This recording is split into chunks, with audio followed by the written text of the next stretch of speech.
And we are live. All right. Let's see how this gonna look.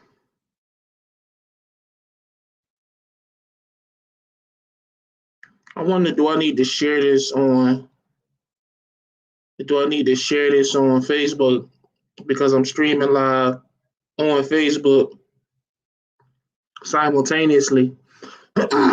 So I don't think I need to share it on Facebook now. No, I'm looking at it now. That's kind of crazy. So let me see if it pop up on my YouTube. Yeah, it's up on YouTube. Okay, so we here. Let's get back to these comments. There we go. Yo, what's going on? Can't post comments to some destinations. Okay. I just upgraded my StreamYard, so I still gotta learn a lot of. Let me see how this goes.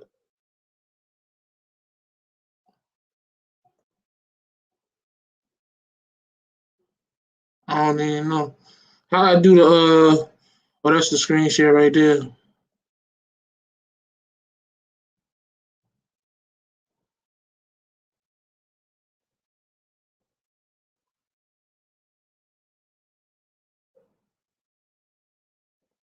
Okay. All right. I'm sorry, y'all. I'm trying to figure all of this stuff out. I'm used to upgrade. Low ain't like you yet with the StreamYard, man. I didn't realize this shit cost that much either. That shit was $25. It was really $50, but I did the $25 upgrade. I won't finna pay no $50. I ain't got no money. I don't want money like that. Let some people get in here. Okay. All right, what's going on, everybody? Yeah, we confessing some shit today. What up, bro? What up, Anthony? Don, I see you. West Baltimore, you already know the vibes, baby. Corey, I see you. Moochie J, what's up? Mario, Great Sage, you know the vibes. Trucking with Loshan Parks. And Arizona flatbed, yeah, it gets expensive, but you still get to use it the more you do it. Oh, you get used to it, for sure. Hey, let's give this brother some love. Hit that like. Yeah, for sure, hit that like button, bro. For sure, hit that like button. The baby's doing amazing. Thanks for asking. He just turned 4 months. Big as hell. He's like 18 pounds, like 17 pounds, somewhere up there. He's ridiculously big, but I mean, I kind of figured that was gonna happen. All right, so I'm gonna be honest with y'all, man. This should have been a video. This should have been a video, but live feeds are so much easier, especially with StreamYard, because I already am doing a lot of work on my laptop, allegedly. And it's just clicking over and just going live versus setting up my phone and all this other shit. So this is what it's probably gonna look like on this channel for the near future, moving forward. Again, you guys know upgrades are coming. I know you guys are tired of looking at me in 500 HP or whatever, the HD or whatever the fuck, but I'm working on it.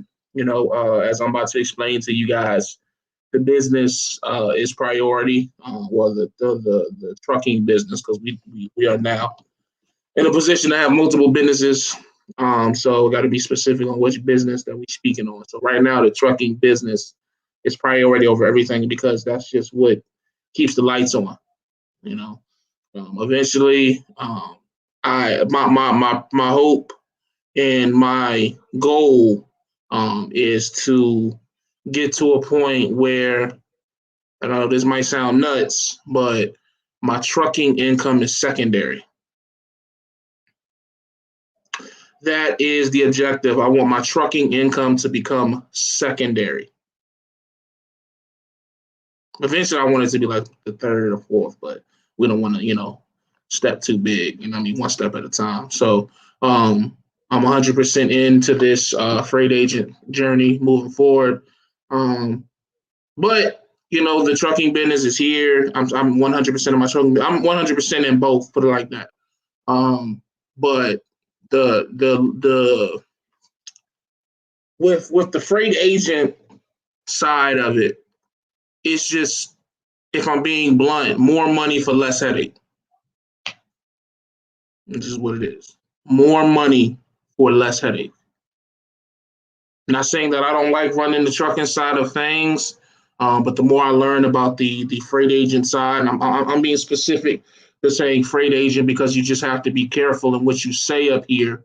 Um, because I could come up here and say broker, not intentionally trying to make it seem like I have my own brokerage, but people will take it as that.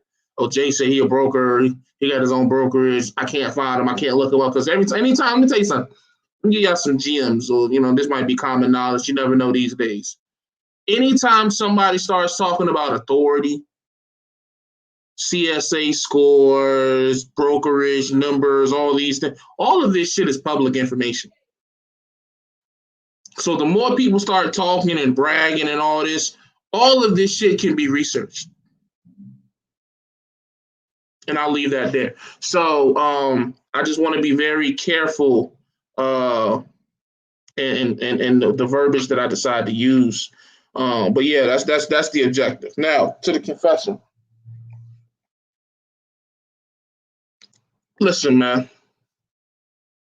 I knew that being a lease of fleet owner, which let me explain something to you. Let's get this out the way early. Um, I have no problem with being called a lease of fleet guy. Zero problem. You know who else has zero problem with me being called lease of fleet? SunTrust, Bank of America, Navy Federal, my Pomoco car dealership that I got my van from. They didn't care. Who else? Virginia Dominion Power, don't give a fuck. The Similac baby formula people, when we go buy baby formula, they don't care. When we order the groceries, that we don't go to the grocery store, the groceries get delivered to our front door. They don't, when I tell them, hey, look, I'm paying for this with Lisa Fleet money, they don't give a fuck. When we go out to a restaurant and I leave a ridiculously large tip, more than I should, that waitress isn't stopping and saying, well, wait a minute, is this Lisa Fleet money? None of them people give a fuck. So as long as they don't care, I don't care. Money is money. The game is the game. So let's just clarify, get that out the way so that people, I don't want nobody to think that, oh, he's regretting being a Lisa Fleet. No, not by any means. I actually think that the crazy part in all this is I think that I'm falling in love with this shit. And that's what I'm afraid of. And Lo, me and you kind of talked about this in the past where it becomes an addiction. It's a headache. Make no mistake, but I love this shit. The mental stimulation that comes from this, having to just be on your P's and Q's mentally. You may not physically be in the truck or physically doing things, but mentally you're 25/8. 25/8. You know what I mean? So, and then the other thing is too, like, if I'm just talking to like-minded business people, if I was to tell you guys how much money I'm making when I walked in the door with $0, like, but whatever. I don't got no money. Confessions of a fleet owner. Let me tell you something, man. Don't be a fleet owner. Don't be a fleet owner. Just don't.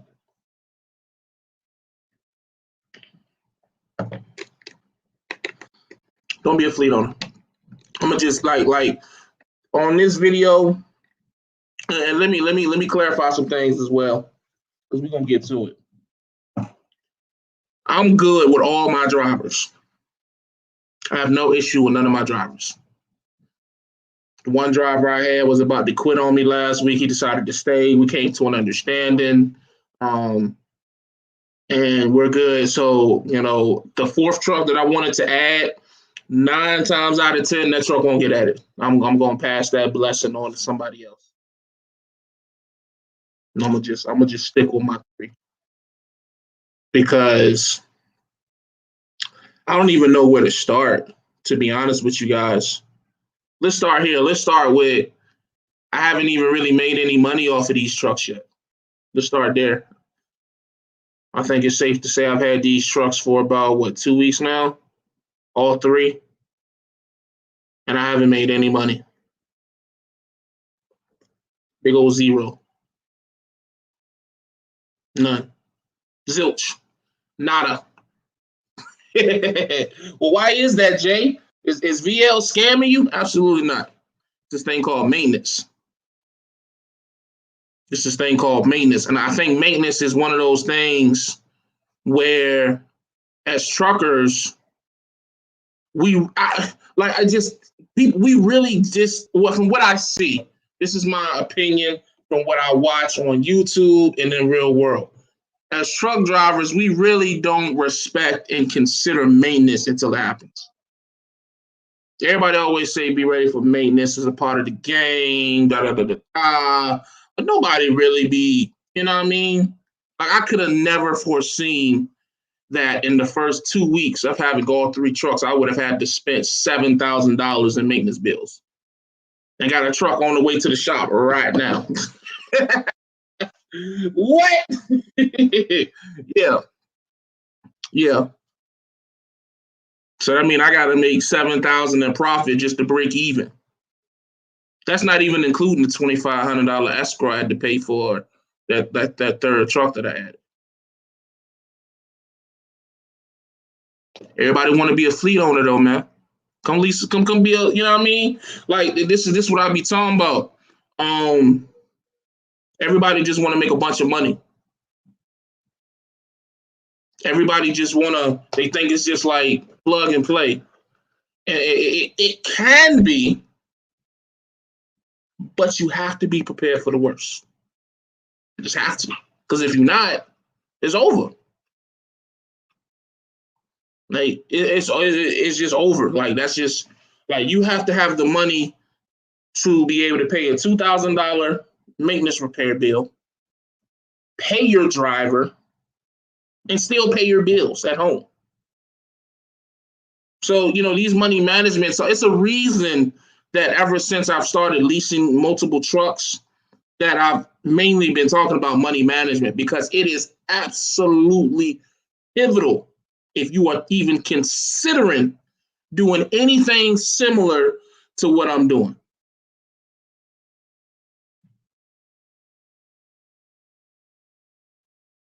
No shots or none, but do you have a contingency plan if the rates decrease by 30 to 40%? Well, I'm going to be 100% honest with you, Mo Trucking. My trucks won't be upside down as far as me having to, let's say, lose money unless the rates drop below like $1.60. And if I'm being optimistic, the only time that I've seen rates that low were COVID. But because we're hauling hazmat and, the relationships that VL has with certain dispatchers with brokers, it really hasn't been, that much of a slowdown. But as far as the contingency goes, for me, because my drivers will always be taken care of, I'll always take precautions for that.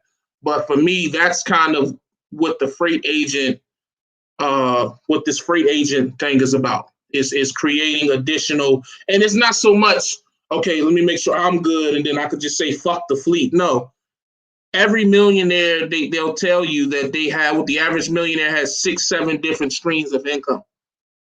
You know what I mean? Nobody, from my understanding, unless you're like a celebrity, nobody is a millionaire from one salary that's paying you $3 million a year, like no regular people anyways. You feel what I'm saying? So to become, a millionaire, people have, you may have $100,000 here, $600,000 here. And that's not what I'm saying I'm trying to do. I wouldn't mind it, but I'm not trying to do that. But the plan is to use the freight agency through the brokerage to establish consistent money to where even if it go down to $1.55 or $1.60 and I'm breaking even, my drivers are getting paid. If I'm making money with the brokerage as a freight agent, I'm cool with that, because at the end of the day, those are just tax write-offs at that point. Because that's the biggest thing as a freight agent, broker, office side of it. You making a lot more, well, I ain't saying a lot more. You're making the same, if not more, but you don't have as much write-offs because you're at the house. Or you're at a place where you're not really having to, you don't have a lot of overhead. So what I'm hoping is that as far as contingency goes, that the freight agency becomes the primary. and the fleet becomes the secondary. To answer that question, yeah, maintenance stuff, bro. Once you hit that 2 year mark, you can get some financial backing. Then you'll be good. That's my number one tip advice I tell folks that want to start off. You need to have plenty of you have to, man, capital or credit. Capital or credit, man. If you don't have either one of those, man, you might as well go to MGM and just start gambling. Like you just the same shit. But what else I got to confess? What you need? I'm live. What you need? The car seat. What is that? Wait, oh, where y'all going? Oh, I got some money. I get. Okay.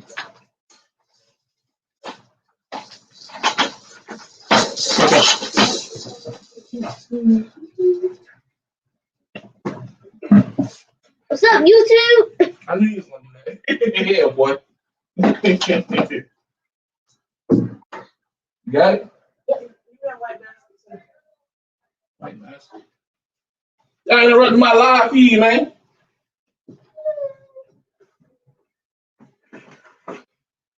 Yeah. Oh, dad always. Let's see. Cool. I want us all to win. Contingencies and management risk give us all a shot. That's a fact. That's a fact. PPP and EID. See, I don't want to. I'm gonna be honest, man. I really don't want to take out none of those. I'm gonna just be honest with you. I don't want to take out no PPP because I don't want nobody looking at my shit. I'm gonna say it. I don't want nobody looking at my numbers. I don't want nobody looking at my books. I'm cool on that. I mean, I'm not saying I'm doing anything. What?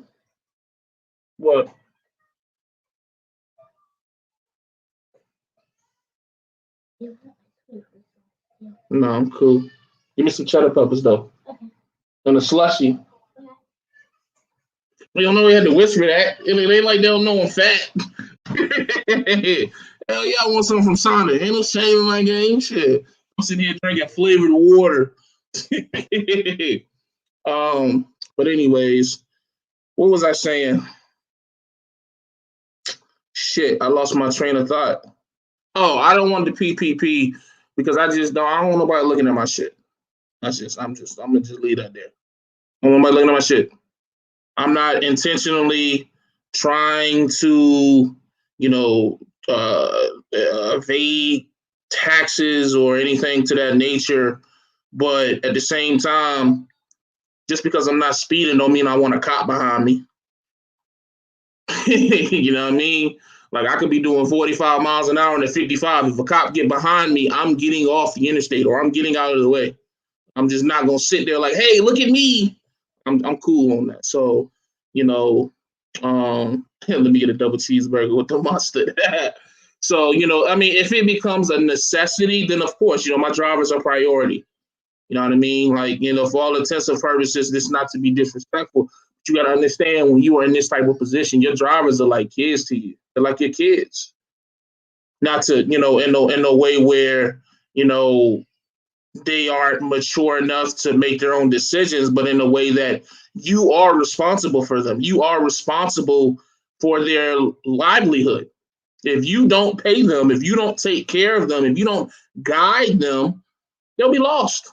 And then they'll be fine. They'll pick up and start somewhere else. But as long as they're under your umbrella, as long as they are associated with you, they are essentially they're your responsibility. So my drivers will always be my priority, and all of that comes with that. So that means that, I think a lot of times as truck drivers, we do this thing where because we have a certain amount of knowledge and experience, that we assume that everyone does. You know, we assume that what's common sense to us is common sense to everyone, and you learn that it's not. And so, as a fleet owner, I am required to know that my drivers don't always understand things from the lens that I'm looking through it. My driver may not understand that if we do this, it may affect this down the line, which may affect this, which then may affect that. Most drivers, company drivers, aren't looking that far down the road. They don't care. They just want their money. You understand?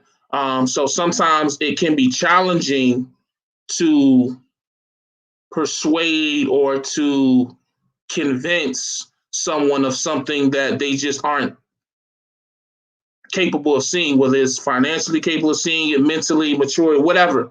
They just can't see it. You know what I mean? And so that can be a challenge. Hey, man, I know that this load may be longer and has more miles, but if you go over there, your next load may only be 200, but there's nothing over there. There's no freight over there. Hey, man, I know you want to do this with the truck. You know, I know you want to push it a little longer, but if you run out of fuel, that's going to be on both of us because I'm going to hit you for that because that's driver negligence. You know, hey, I understand this that you're trying to cut these corners here and do this, but maybe you forgot about this. I've had some conversations with not just my drivers, but just drivers in general, where they are so sure of something and they forget all about maybe one small detail. And that small detail could be a very expensive detail that they forget. And you got to be able to, like, hey, man, I know that sounds great. And I know because it's been done to me a lot as well. It's been done to me a lot. Thanks, Jay. On my way from company to lease VL. Hey, salute, man. Where can we buy some of your merchandise? On Instagram. Let me pull that joint up. I'm gonna put it in the comments. I'm glad you asked. Glad you asked. All right, quick. Holland Creations on Instagram. I'm gonna pull that joint up. I'm gonna put it in the comments right here. Bear with me, folks. Bear with me. At Holland Logistics. No. I said Holland Logistics. Holland Creations. Look, too many businesses. Holland Creations. Let's see.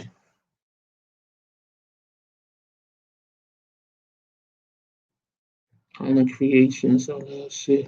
Okay. All right. So that's where you can buy the merchandise. We actually got some Juneteenth shirts that she's making, Father's Day shirts, you know, and then any custom shirt that you want, she can do as well. Um, hey Monica, let me get a oh, you already read that. Salute to you, evolving from where you was at 3 years ago to how you have grown into this industry, especially mentally. Keep growing as a man in business. I appreciate that, petty officer. You have to file taxes anyway, and it's free money for your biz. But if you sole drop owners draw 1 and 2, I gotta reread that. Oh, okay. How do you keep business accounts separate when it comes to paying your personal account? Um, well, my personal accounts are with a different bank than what my business account is. I actually, well, no, because I got multiple business accounts. So I have a business account with Bank of America. I have a business account with SunTrust. I have a personal account with Bank of America. So the way that my shit works is it's giving away too much. I don't think so. VL pays SunTrust. SunTrust has a payroll uh, department or system or whatever that I have set up with them. It's like $55 a month.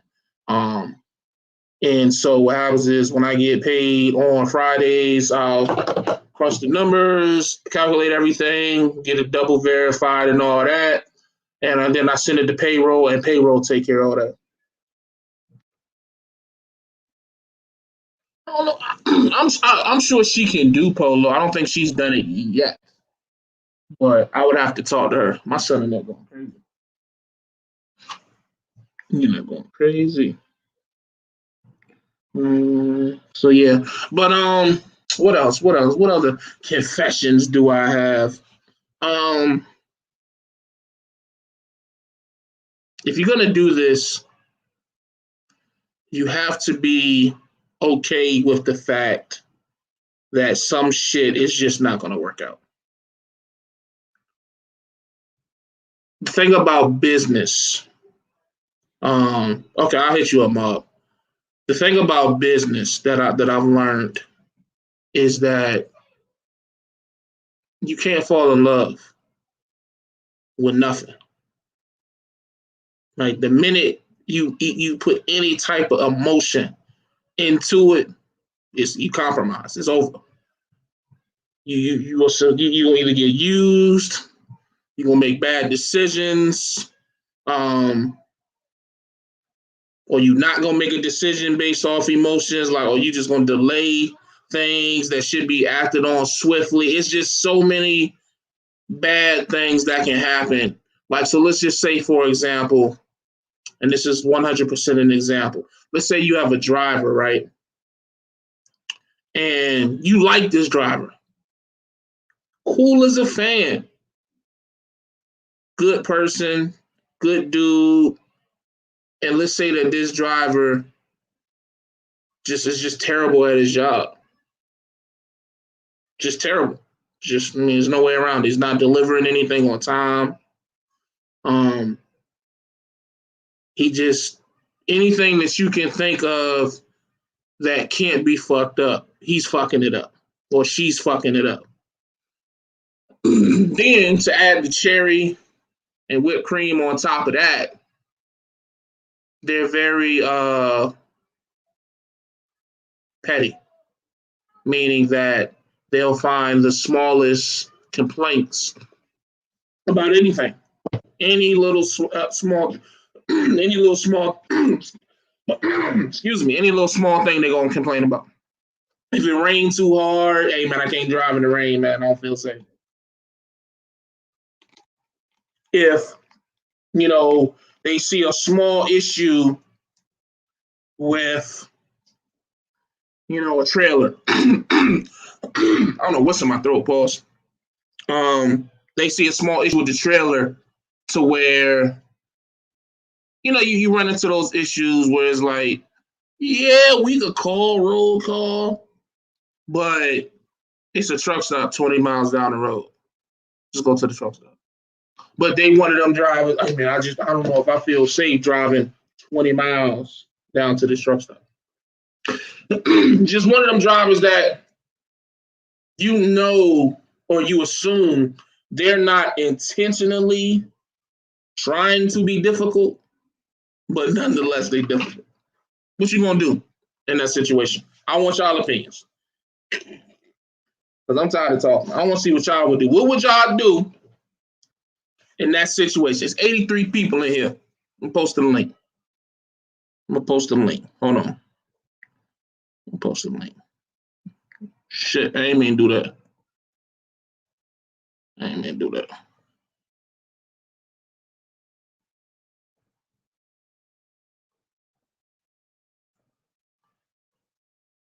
A lot of work with having a fleet, everything not going to go your way. A lot of adjusting decision making need to be made quickly. Most definitely have to want to do it. That's a big fact.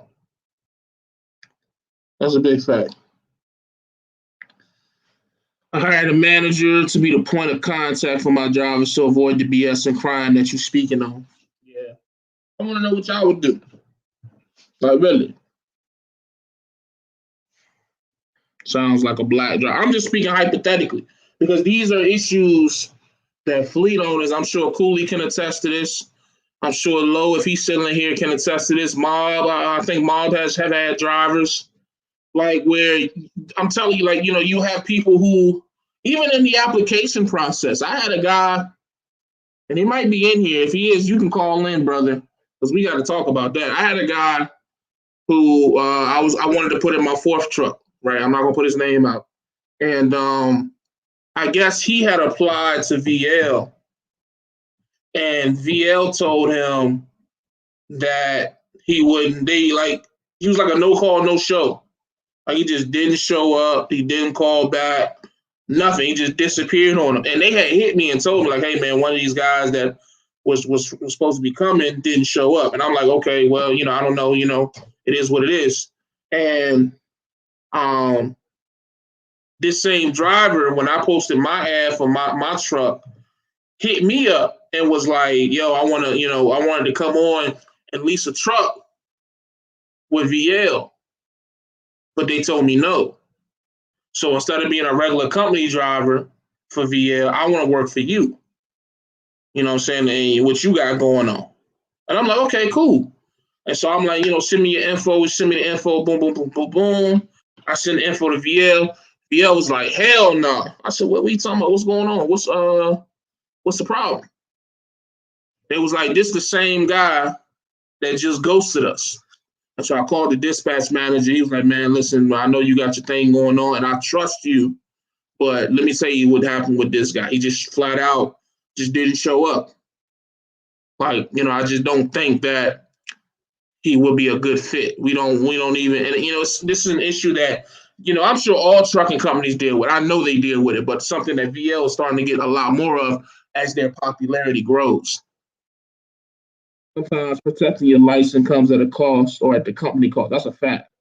The more you save, the company leaves a little wiggle room for the drivers to be paid more. Man, I'm trying to tell you, bro.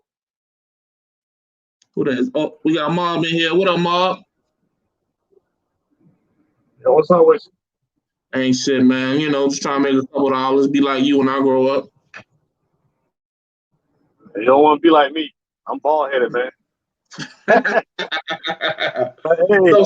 hey, so, so what was your question? So what was your question about the 20 mile thing? so no, just I'm not speaking specifically to that. I'm speaking just in general with being an owner of a fleet and hiring drivers. What would you do in a situation like where you have a driver that you actually like? That's a cool person. You know what I mean? He communicate, he talk to you, but performance wise, he may not be living up to what you would have hoped for a driver to be like. He's late to loads, missing appointment times, not using his full clock, things to that nature. But he's a cool person. I feel like this is something that a lot of fleet owners deal with, like where you got cool people that work for you, where they know you from life, socials, whatever, but they're terrible workers. What do you do in that situation? Well, when it comes to business, you got to understand that they always say don't mix business with pleasure. Right. And if it's somebody that you're cool with on a friendship level, you have a good relationship, I mean, that's all well and good. But if the bottom line doesn't make sense to make your business profitable, it's hurting you more than it's benefiting you. I Right. mean, if he can call you, I can have a 2 hour conversation about life and everything like that. That's all well and good. But if you look at your numbers at each quarter and you understand that, look, this truck that he's in is not profitable, then he's not beneficial to you. So at that point, you have to sit there and be like, well, look, he's a cool guy. He may be my friend. He may have a family, so on and so forth. But he's not helping me grow. When everybody starts a business, ultimately people are trying to grow one way or another. Right. If they're not helping you grow, what's the point of continuing that? What's the point of continuing that relationship?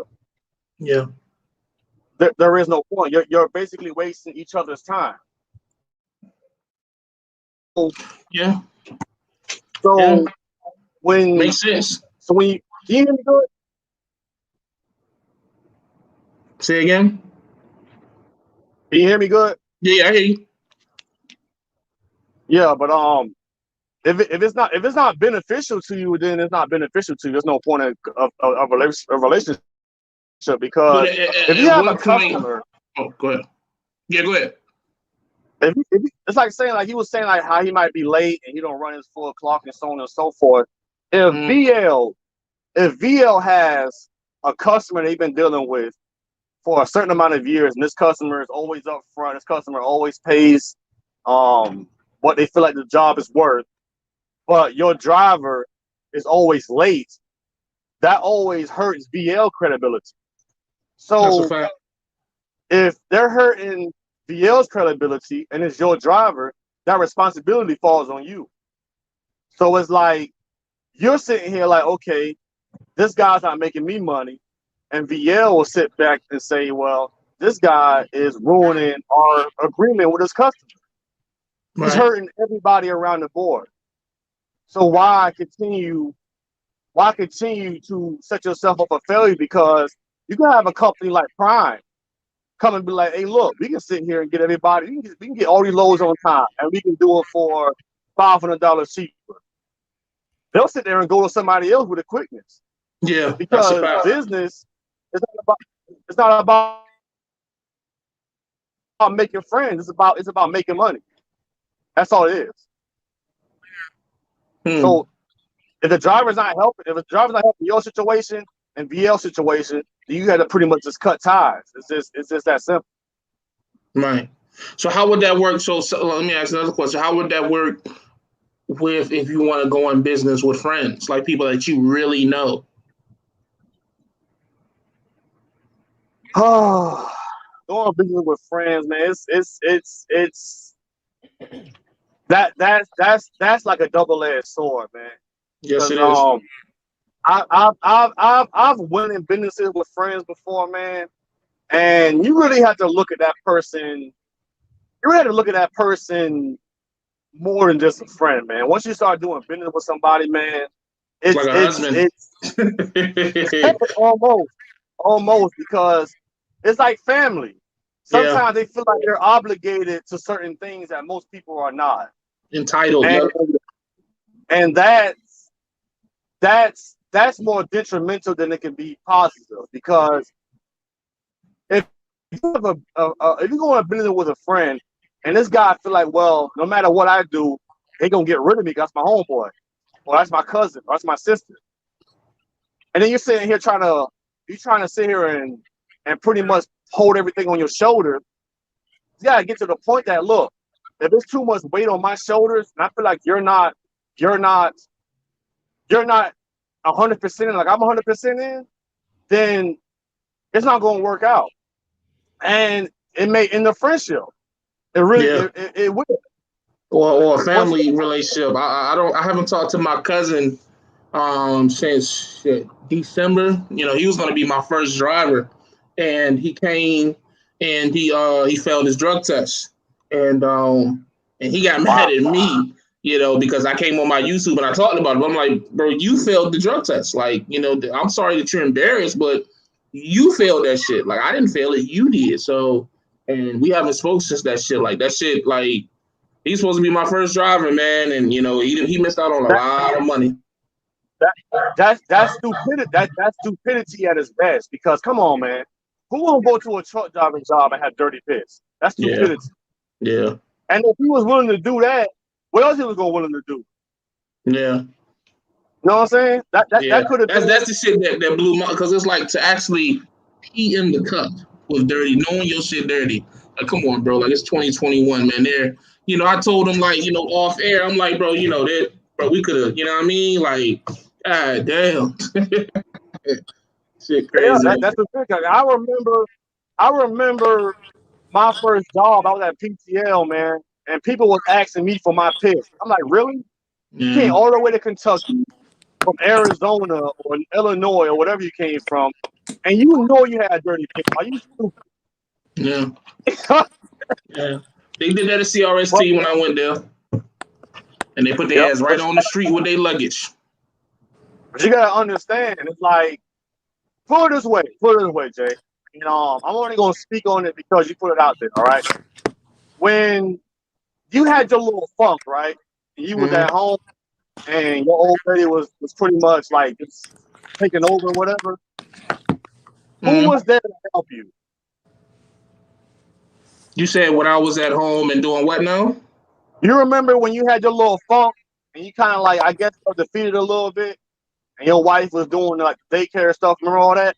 Oh, okay, yeah. Like the last 4 years. Yeah. So when that was going on, who offered to help you besides your wife? As far as like an opportunity, Period. I mean, outside of my friends and family that I know from home, really, and there was only like one of them. As far as opportunities, I will say Lowe offered me a job. This was back in 2018, but I was already OTR with that fleet owner situation, so I kind of I turned him down because I think he was gonna get me home more, but I would have made more OTR, and I didn't want to be home at that time because I was going through shit with the crib. So Lowe offered me a job in 2018, and me and D-Rods was supposed to work together as of last year, but that didn't go as planned for a multitude of reasons. So, but they did offer Lowe and D-Rod did offer me, situations to uh, help me, make money consistently. So I can't. Okay. So with that being said, when it comes down to making any business move with anybody, those would be the only two people I would even fuck with. Mm-hmm. Because when you was in a situation where you wasn't in the best position to make a move that you wanted to make, they was the only two people outside your family who you may consider friends that offered to help your situation. So it's like, if I wanted to go on business with somebody, I was going to business with Lower D-Rod because they was there for me when I was in a bad position. Right. Because that their ultimate goal is to help make money for you and to help make money for themselves. Right. I feel that. But I think though, in my mind,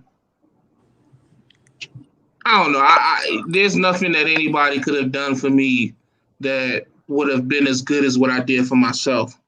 So, that the offers were cool, but I still don't think that if I would have took those offers, that I would be not just with having Lisa Fleet or whatever the fuck, but just where I'm at mentally. You know what I mean? Because I think that was my issue. Was just I was looking for someone to at that particular time save me. So that's all that would have been. That had just been delaying, the inevitable. But so Yep. But I ain't gonna be here for too long. But if you ever make any decision, no matter if it's personal or business wise, if it's not beneficial for both parties, why be involved in it to begin with? yeah, And that's a if you get fact. involved with it and you see it's not working out, why continue to be involved with it? At the end of the day, nobody's going to feed you, your kids, or your wife than y'all. Facts. Yeah, Absolutely. yeah, I think one of the things too, an aspect of hiring drivers is, and I've talked to police of, is to be honest, you shouldn't be hiring a driver. You should be sending them to someone else to interview. You're going to have to separate yourself from that interviewing process. Allow you to make that decision, and especially with friends. When we hired, I was the one they were interacting with, but my wife did the interview, and they would never interact with my wife unless there was a problem or the interview. So right. that first conversation in regards to interviewing anyone should be you should separate yourself from that and allow someone else to interview that driver and let them decide yay or nay, not you. Right. Very difficult process to separate that process of it. And if you're not capable of doing it, then you need to find someone else to do it for you and let them decide if this is someone you should hire. And then after that, they need to know right off the bat if they are hired that this is how it's going to work. You need to be fair but firm. And I think we talked about this. Yeah, 100%. Establish the relationship right off the bat, day one, minute one. Look, we can talk all day long about football. But once we start talking business, it ain't the same conversation. And it's establishing that up front right away with them and then making sure that they acknowledge it and they understand it and they agree to that is a vital part of that. Because at that point, if they don't, it's never going to go well. They're never going to get it. And the main issue is there's a lot of layers to this trucking. It's monstrous. And what the driver sees, what somebody sees from looking at a car, looking at a truck is completely different from that person now getting their CDL. And then that person who's now driving as a company driver has no idea what it's like to be an owner operator, and so on and so on and so on. They can't see the next level up because they're not there. Right. So for them to understand it, what I found with drivers is when situations arise like that, if it's something that they 20 miles and he doesn't want to drive, hey, you can't force a driver to drive. Absolutely not. But what you can do is establish that relationship between business and personal and say, look, why aren't we doing this? If you're unsafe to drive, fine, you can stop. But if there's something else going on here that's a situation, we need to handle that right now. So you need to determine if this is passive aggressiveness or if this is actually you don't feel safe to drive for some reason. So which one is it? And let's get this established right now. We're going to get this problem out of the way so it does not happen again. Yeah. I'll let Cooley jump in. You still there, Cooley? Yeah, I'm here. I'm listening. I was just listening. Bye. Hey, Jay, can I just say one more thing before I leave, bro? Yeah. I'm gonna tell you a little trick I do when I used to hire drivers for my container truck, right? I used to have them physically do a pre-trip on the truck, right? And I will purposely make sure one thing is wrong with that truck. All right, something simple: a blinker out, a coolant hole contact, the door no dipstick missing, something. If they can't do a pre-trip and point out one thing wrong with it, I don't want them in my truck, period.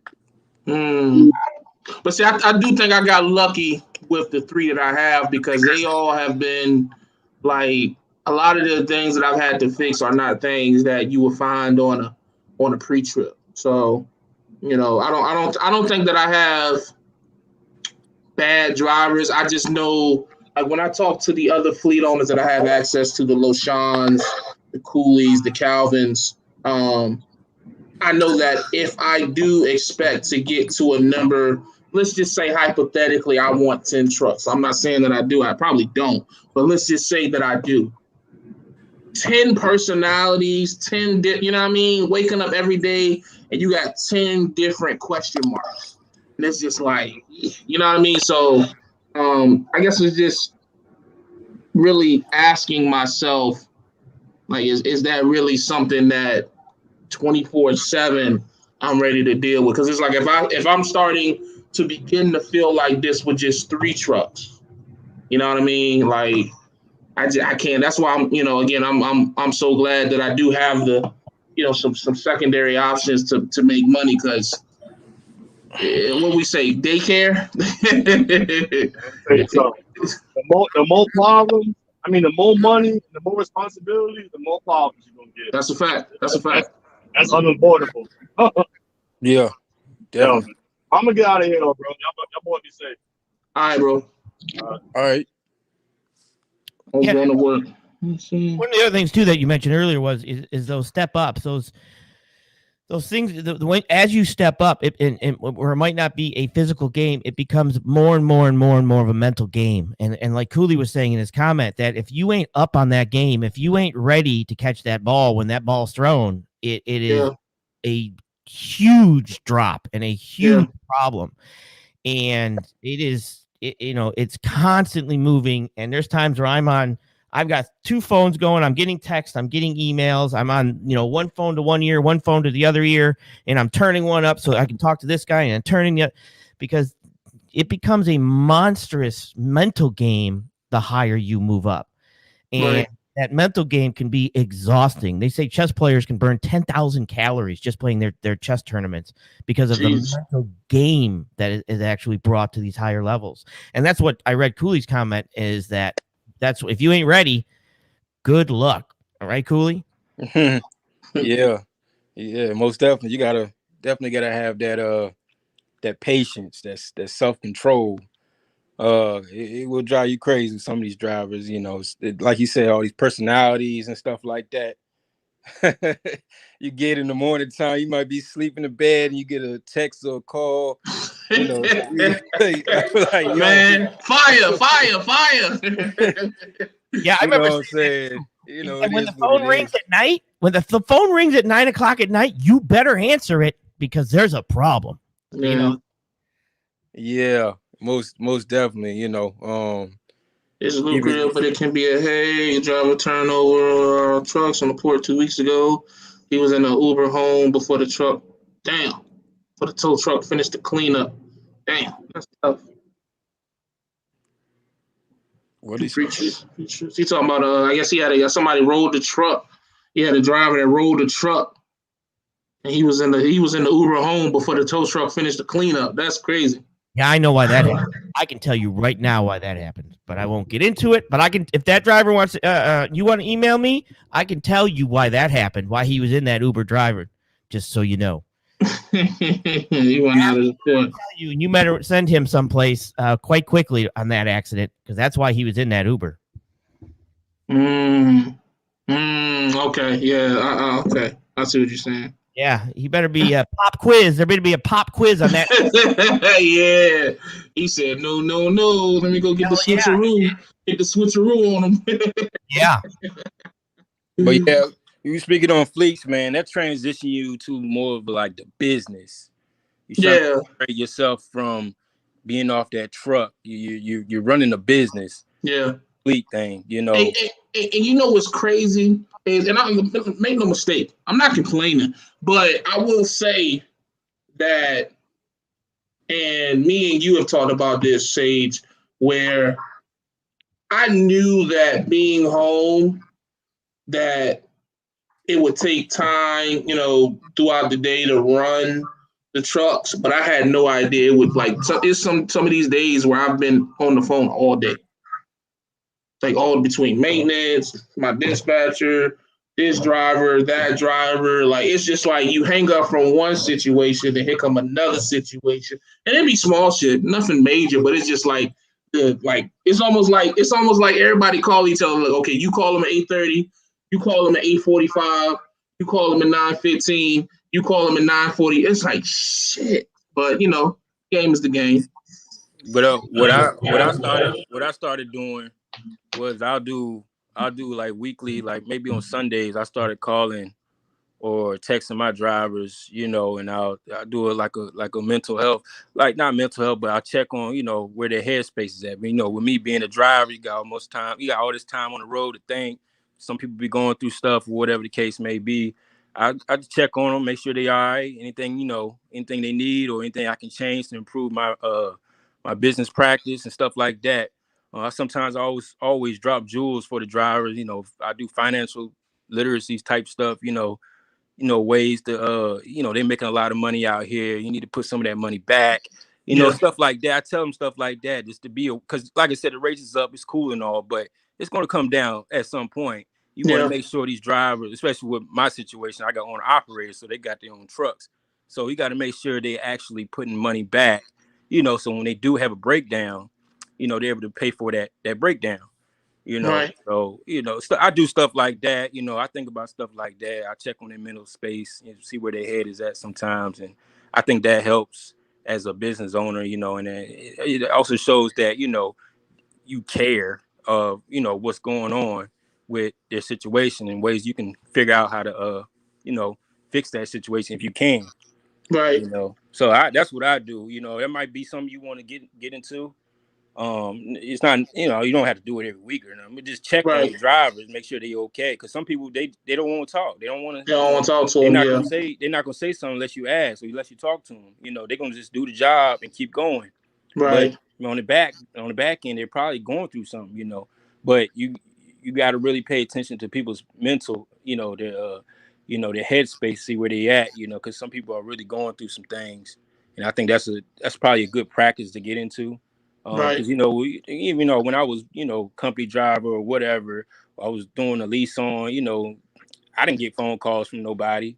There's you send you book a load, you send a rig con, they send it right back, and you're on your way. But even as a company driver, when I was with JB Hunt, they're not gonna check on you. You're just a number, Right. pretty Right. much. Now, I'm glad you said that. So let me ask you this: at what point?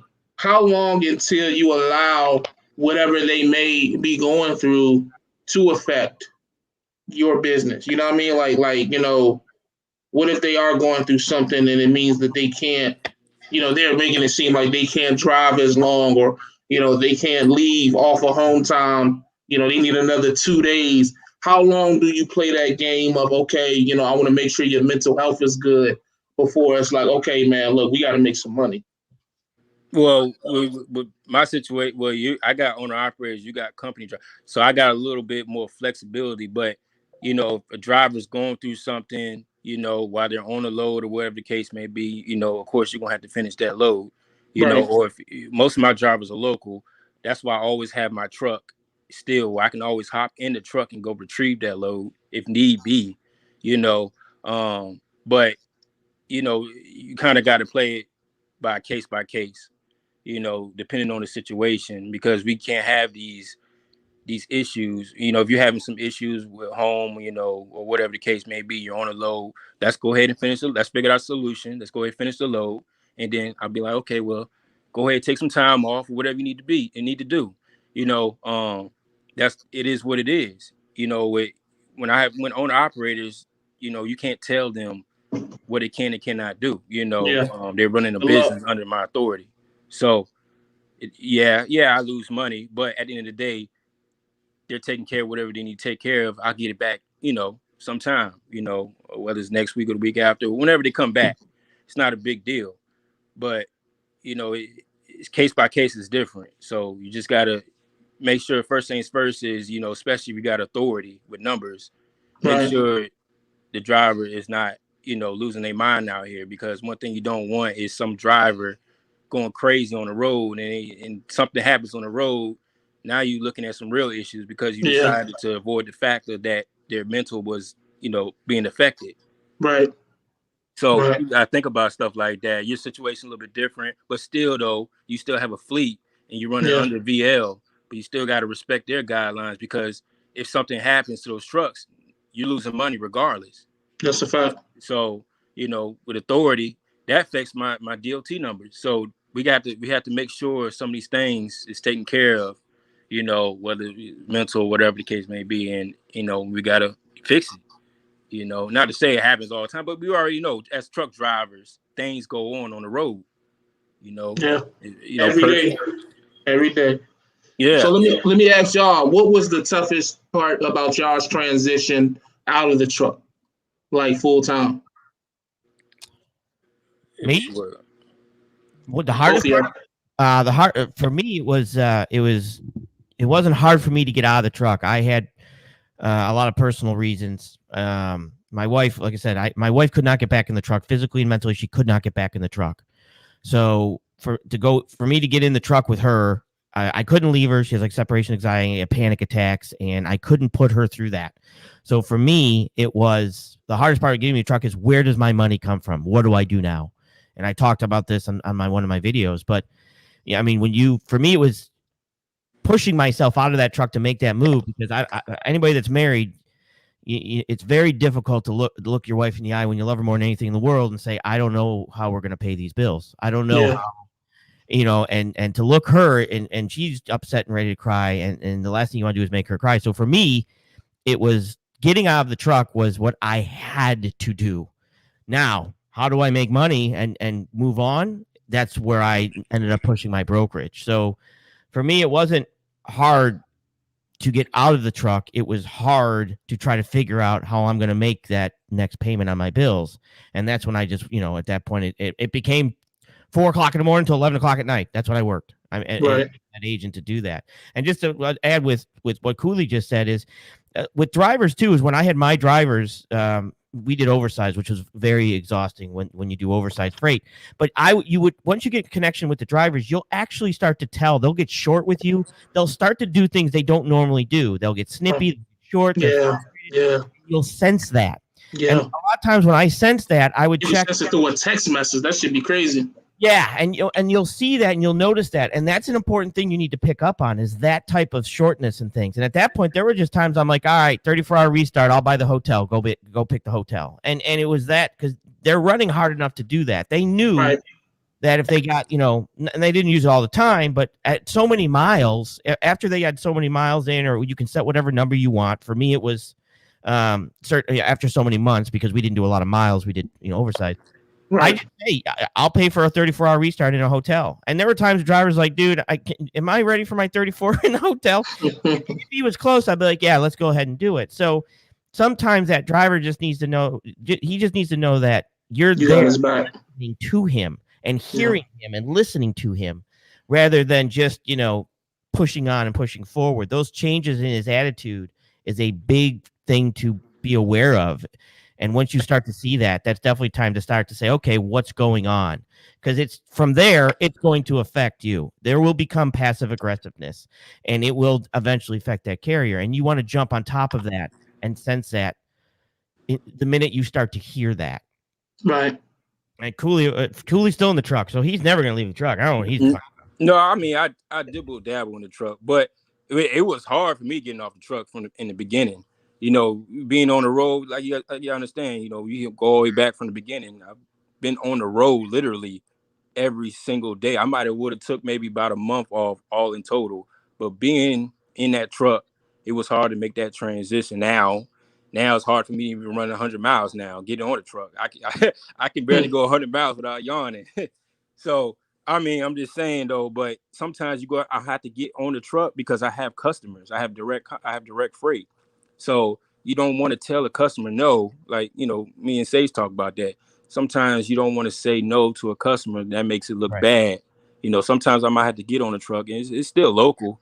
I'm still going to be home at the same day. It's just that I got to get on the truck and handle it. If a driver is whatever the driver is doing, and he can't make it or whatever the case may be, but we still gotta handle it. So I gotta stop what I'm doing, go get in the truck, pick up that load, deliver it, and I come back to the house. At least I'm back by the house before the sun is down. So that's still good. It's not like I'm sleeping on the truck, but some things you're gonna have to do that being a fleet, you still got to do things that you don't want to do. Right. It is what it is. Everything ain't going to be picture perfect. You're not going to just be able to sit at home, be on the computer, and run your business. Sometimes you're going to have to get out there and do the footwork. That's part of business until you get to those numbers where you don't need to be, messing around with the truck. But we're not there yet. Right. You talking 10 plus drivers, where you don't even have to fool with it. You get somebody else to do it. But we still in the beginning. I consider myself still in the beginning stages of a fleet. I still got, 4 or 5 drivers, but still I consider myself in the beginning stages because there's still a lot of gaps that needs to be filled. There's still a lot of gaps that need to be worked out, so we got to continue on doing that, so that's just my thing about the fleet thing. Like I said, it's cool and all, but a lot of people don't understand the back part about it. It's a lot that come with it. It's not just about buying equipment and, you got your authority and you got drivers. It's still a lot of back stuff about it. Like I spoke about mental, dealing with different personalities and stuff like that, along with doing paperwork and all kinds of stuff. Sometimes, like I said, you got to get on the truck, and handle something. It is what it is, but you got to willing to do it. That's just the case of it. That's part of business. What is the most? Because we know about all the things that you always hear about being a fleet owner. What would you gentlemen say is the most underrated thing that isn't talked about enough as being a fleet owner or someone responsible for trucks? The money and the freedom that you're going to get more money and more freedom. You think that's underrated? I think it's overrated. Or you think it's overrated? Okay. Yeah. What do you think is underrated about being a fleet owner? Underrated. I mean, people don't really take consideration the back office part. I think that's overlooked a lot. Like people think like, it depends on what we're talking about. In my case, with DOT numbers, I think it's very underrated. Anybody can go out there and buy trucks and trailers, but nobody understands paperwork, and stuff like that needs to be in place. Your business setup needs to be in place. If it is not set up correctly, you will fail. Chaos. Yeah, chaos. Yeah. Let me touch on what Cooley just said a little bit. He stole my thunder a little bit when he said about the personality. I don't think people take into consideration, particularly as your business grows, as your fleet grows, you obtain more drivers, how hard that is to do to manage different personalities. Yeah. It's very, very difficult to do that. And not only that, when you're dealing with drivers and drivers have wives, you just got additional wives. Drivers have kids, you just got additional kids. Because Baby mamas. all that, girlfriends, all that, whatever they got going on in their life, that becomes part of you because it affects your bottom line. Oh Because boy, the preaching. son, he can't go to work today because the son got to go to the dentist, the doctor, whatever. That's going to affect you. And most of the time, they don't tell you this kind of stuff until the last minute. People kind of overlook that a little bit when they talking about becoming fleet owners. But you're going to get all that, and it all seems to come at the last minute when you got schedules laid out, you got things for guys to do, and then you'll get that last minute phone call. Now they just turn your world upside down. Now they send you into scramble mode, and it's always in the middle of the night. You know what I'm saying? Middle of the night, early morning. You about to walk out the door. Hell yeah! You got your day all planned out, and then somebody threw your monkey wrench. Now you got to stop what you're doing because you got to get that load covered because you can't afford to lose that load. No. Yup. Remember, you're trying to manage independent people. Truck drivers are very independent people, right? It's trying to manage independent people who is a lot harder than trying to manage somebody that just wants to go to work and work in an office and do their job. Truck drivers they're independent, so it becomes a lot harder managing those the more you get.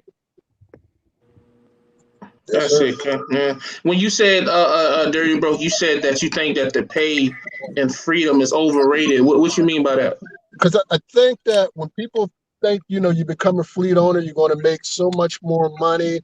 So more money, they kind of equate that to more freedom. Actually, it gets more difficult, at least in my experience. Let me just speak on my. No, you that's why I wanted you to elaborate because I agree 1000%. Yeah. Because my experience may be a little different than what you're doing, because I had to dispatch multiple guys all day long. So those guys would do anywhere from 3 to 5 loads a day. So I had to dispatch those loads as they came. So it was constant phone time. So I never had any time for me, and it will consume you if you don't have any help. And one of the hard things I dealt with was trying to delegate. Because I didn't feel like the person I was delegating some of those tasks to wasn't up to the task. You know what I'm saying? Because they wasn't putting the importance on it that I needed to be put on it. Right. You got to remember, you're putting your business in somebody else's hand when you're trying to have them dispatch your trucks for you. You know what I mean? So you can go do other things and free you up to do other things, and then it's just hard to do, man. You got to be you got to be on top of your game and make it work. So guys out there doing it, the Coolies, the Calvins, and all them guys, hats off to them guys, man, because it's not easy to do, man. It's not. Hey, if you ever get Leak on here, imagine what he's going through. He got company drivers and he's still on a truck. Yep. So that's a whole nother thing. Because he just got his own authority, right? Yeah. I mean, I was doing it for a little while too, but that's difficult. It's like you get off the truck and they pull you right back in because somebody going to fumble and you got to pick it up. So you got to stop what you're doing, put on your work boots, and get your ass in the truck. You know what I'm saying? It's like, damn it. I'm at a point that I still have a landline. I don't even have a cell phone because I can't go no place. There you go. But this is good talk, man. I'm gonna jump off here. I'll be listening. I'll be good. Okay, be easy, man. All right, man. Peace. All right. I real quick, I remember when a buddy of mine had a kid, and his kid was like, I don't know, he just turned like 20 or whatever, left the house, got a job doing some stuff on the oil field, and he came home, and and he was talking to his dad, and he's like, Dad, I've got no life. All I do is I get up at this time in the morning, I go right to work, and I work on the oil field, and by the time I get home, I'm exhausted, and and I don't want to do anything. He's like, I got no life. He's like, no, son, that is life. Before, you were living off my life. Now you got your own. Yeah. And I remember him saying that to him, and it sunk in. He's like, that's life. That's life. The life you had before when you were going out and partying and doing all this, you were living off somebody else's life. And that transition to your life is a very difficult transition. And it's how you make that transition, what you do in the beginning, that's going to allow you to regain some of that, at somebody else's life when you save money and you retire or whatever, you retire early or whatever. But this is that hard. It's a very difficult transition for people to make that switch from that to this, because this is what life is in some aspect. It's what life is. Yeah. And you just have to make the best out of that and decide where you want to go with it and how long you want to, do it that way. Yeah. Man, hey, look, man, y'all got me about ready to just turn my trucks in, and I quit. You gotta want it. Just Nah. early on, you gotta want it. You doing a good job. I mean, Yeah. that's something that I'd never thought about doing it. You're doing Yeah. it. You're doing I it. don't So want no more, man. I don't want no more. I'm gonna be honest, man, because I think even and I kind of was already thinking this, but this live feed just kind of cemented it for me. I think for me, for the future of my trucking company, I'm just gonna focus on the ones I already got, man. Like, I think because I've seen guys, go from 3 to like 7 in like a couple of months, and the shit look good while it's happening, but then it's just gone, like just like that. And I don't want to be that guy. And I do think that I got 3 really good drivers, and I just want to focus on like, look, man, I just need y'all to stay. I just want at least 6 months from all. If I can get at least 6 months from all of them, I'll be satisfied. I think 2 out of 3, I know for sure I'm gonna get 6 months. The third one is it's gonna be interesting. Either way, shake hands, move forward. It is what it is. But I think that's my priority moving forward is just, instead of growing, same thing with my money management. I don't want to make more money. I want to get better at managing the money I'm already making. So with my trucks, I don't want more trucks. I want to get better at managing the trucks I already have. And I think that's what that's I want. that's a good practice. Try to get in control of what you got. Yeah. And try to like what's the word? Try to like perfect at it with the 3 trucks you got. You'll know when you're ready to grow.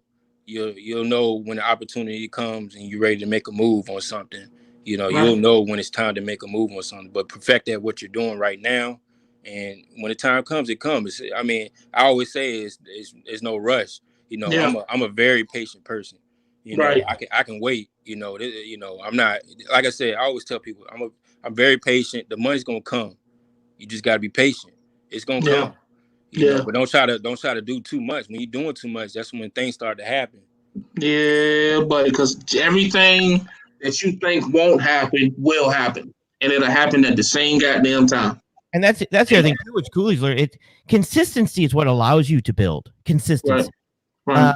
It's not get rich quick. That doesn't allow you to build. That you get rich quick, and like you said, look at people who win the lottery. Next thing you know, they're broke. Or athletes that go on, they make all this money, and then 10 years later, they're broke.